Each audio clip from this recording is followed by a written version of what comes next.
Hi everybody, it's Tom from FindTheBestCarPrice.com. Today we're going to look at the 2022 Chevrolet Silverado.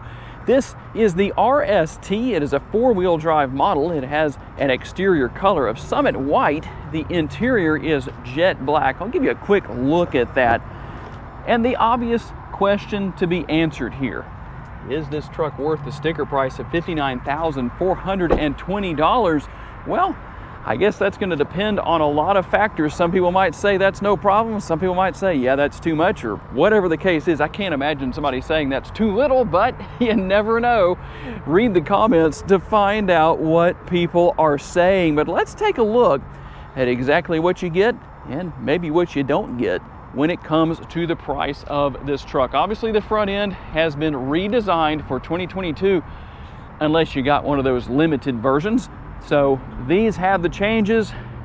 You can notice the differences here. The headlight design is different. The location of the blinkers is different. The location of the daytime running lights is different. Also, the location of the fog lights and the overall design of the front grille and the bumper. It's supposed to have a little bit more of a wider stance or wider look and give it a lower profile, we'll say, compared to previous years. At least that's the idea.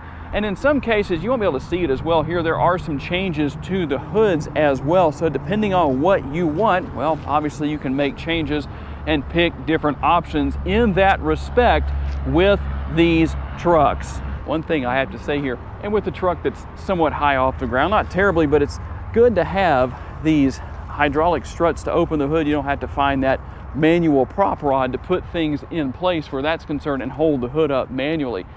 The 5.3 liter V8 is what's here under the hood. 355 horsepower and 383 pounds-feet of torque, made it to a 10-speed automatic transmission. And the difference between this and the 6.2 liter is going to be that you will have 420 horsepower and 460 pounds-feet of torque. What about MPGs? 14 city, 19 highway, 16 combined, and according to Chevrolet, for every 100 miles you drive this truck, you should use 6.2 gallons of gas. And a couple of things that you won't find here. You won't find turn signal indicators built into these side view mirrors. They are power adjustable, but no turn signal indicator built in. Passive entry is only on the front door, but not on the rear. So just so you know what is and is not here. Now, one thing that is good is that when it comes to towing, Chevrolet has left these stickers down here to help you with figuring everything out. This truck can tow between 9,500 and 9,900 pounds. But here's the thing, for those who may not be in the know on this, you can use the information found here to know what you can tow based on how many people you have in the vehicle, what your payload is. All of that factors in to what you can and cannot tow, at least safely. So just so you know, that is the situation. A dampened power tailgate, and something else that I really like that Chevrolet has done here. This started quite a few years ago, but they made it a little bit deeper for 2019 and forward, is going to be the bumper step right here. That is a good thing. Now, something else that's not here. You see it, or maybe you don't see it, because there is not a bed liner here.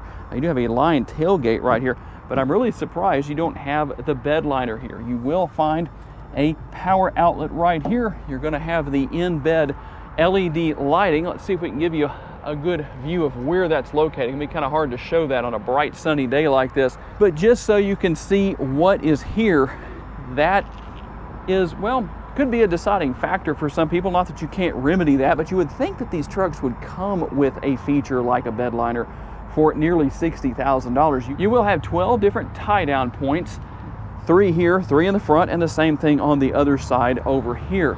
So let's get our first real glimpse into the interior of this truck. Rear seat passengers will be greeted by nice large door bins, and you can raise the seats up here on both sides. I'm only doing this on one side, but one thing that you will not find here is the in-seat storage. Not going to be on this particular model, so just so you know what is and is not here. There is no sunroof, but you do have the nice grab handles to make getting in and out a little bit easier. No side steps there, but I don't know that that's really required. It's not that terribly hard to get in and out of this truck, at least for myself at 5'10". You will find the air conditioning vents here on the rear of the console and connectivity options with the USB ports. No matter what trim level of this particular model of truck, the Silverado, you get for 2022, you will find a lot of space. That's a good thing. And let me hop back out and show something that, well, at one point was basically non-existent if you had to sit in the back seat.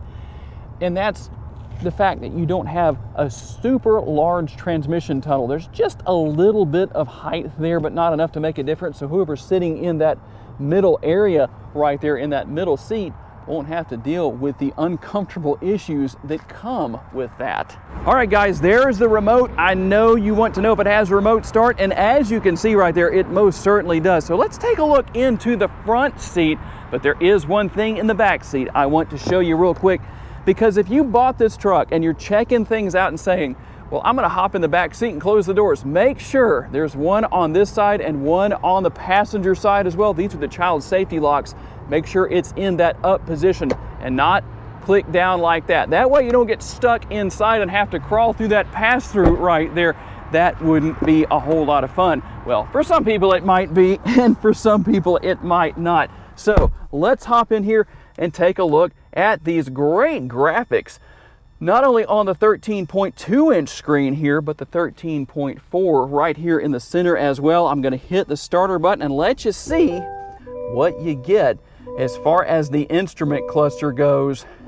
A really nice look overall, and obviously you can go through a lot of different features and functionality with your steering wheel mounted controls. You have the voice commands right here. Here's your cruise control, and you do have the shifter paddles here on the rear of the steering wheel. But there is one thing I want to tell you about. You also have the controls right here for controlling the functionality of the radio. So just be forewarned, you might want to make sure you reach high enough to hit these. Now, a little bit of storage right above the infotainment screen right there. And then we have the infotainment screen itself. And I tell you what, Chevrolet has done a great job. You have Google integration here. You can see the changes here on the trailering screen. As far as everything goes, it used to be across the top right here. And then we'll go right here to our phone. Easy to pair a phone. Very simple to do that. I probably don't need to show you how, but I do have a tutorial on that. And then everything for the radio. And then we go home right here. And here's the thing, you can go into reverse, or you can hit the camera option right here to look at your different camera views depending on how many you have. In this case, you don't have but the one view. Kind of hard to believe that for the price point. Well, actually, I take that back. You have two, so it makes it easy to back up to a trailer, but still, on some of these trucks that I've shown so far, well, you have quite a few more than that. And if you want to go home, you can just click that button right there, control for your radio, all your one-touch features here. I don't have to tell you what all that is necessarily. And some change on the trim right here. Obviously, the layout of where the starter button is and the dual zone climate control. And something that will be interesting to know what people think about is the differences, the changes to the shifter right here. Do you like it? Do you not? Would you rather see a column shifter up there? Tell me down in the comments section. You might notice, hey, there's no wireless charging pad right there. Well, actually there is. It's just right here. So let me see if I can get my phone to come on so you can see that. There it goes in action. In fact, we'll take a look right here just so you can see. There is your wireless charging pad. Now, if you want two wireless charging pads, you can actually have one added right here. It's an aftermarket version that you can buy, but you can have that put in. There's a 12-volt power outlet that plugs into right back here. And we'll take a quick look into the console. You can take that tray out if you want to, but there is a lot of space down in there. More connectivity options. There is quite a bit throughout the interior in that respect. But tell me down in the comments what you think. Is this truck worth the sticker price? What do you think? Tell me why. Also, you're going to have your upper console or upper glove box right there and the lower glove box, just so that you can see what all is here. I'm curious to know about your feedback if this truck is worth what Chevrolet is asking for it. To learn more about the model in today's video, visit the link in the description for a detailed comparison between trims and pricing for the vehicle we featured or any vehicle you may be interested in. These pages feature information such as our recommended trim level based on price, value, and features. Thank you for taking the time to watch today's video. We look forward to seeing you next time.